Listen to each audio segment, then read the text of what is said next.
Just learnt that Victoria's Supreme Court has ruled that Melbourne's COVID-19 curfew was not illegal. Supreme Court Judge Tim Ginnane says that the curfew was a major restriction on the human rights of Melburnians, but believes the emergency circumstances of the second wave gave grounds for the curfew. Restaurant owner Michelle Luello challenged the curfew in court after her business was affected by the restriction. The initial 6-week curfew was introduced on the 2nd of August and restricted people from leaving their homes between 8 p.m. and 5 p.m. It was then reviewed, extended and then eventually scrapped on the 28th of September. Our reporter Patrick Murrell has been inside court. Pat, take us through the ruling.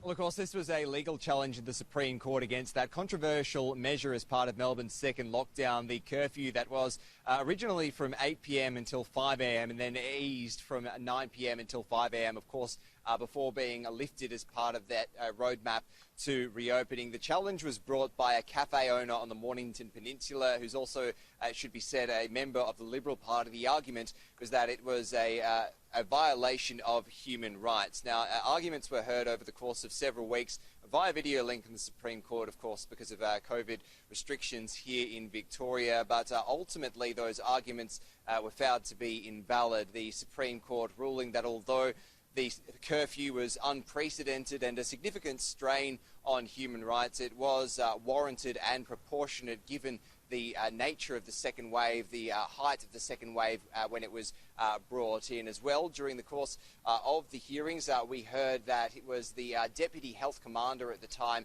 who brought it in, Ms. Giles, and that it was done as a health measure. This doesn't exactly link up with what was being said publicly by the Premier, Daniel Andrews, at the time, that he had made the call and that he had done it as an enforcement measure, and that was one of the arguments as well that was put out there by the complainant as well. It was overturned with the decision made that it was the Deputy Chief Health Commander who had made that decision. This, of course, well, really a moot point at the moment, Ash, given that there's no curfew ongoing as part of Melbourne's current restrictions.